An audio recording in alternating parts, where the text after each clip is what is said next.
جب حضرت آدم علیہ السلام کے انتقال کا وقت آیا تو انہوں نے اپنے بیٹے شیش کو بلایا اور بلا کر کہنے لگے کہ میں جا رہا ہوں، تم ساری زندگی ایک کام یاد رکھنا۔ حضرت شیش عرض کرنے لگے، ابا جی وہ کون سا کام؟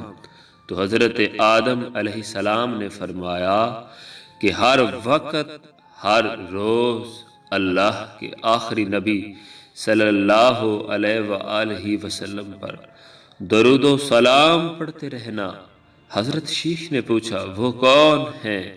حضرت آدم علیہ السلام نے جواب دیا، جب اللہ نے میرے اندر روح پھونکی تھی تو میں نے جنت کے درختوں کے پتوں پر لکھا دیکھا تھا، لا الہ الا اللہ محمد الرسول اللہ۔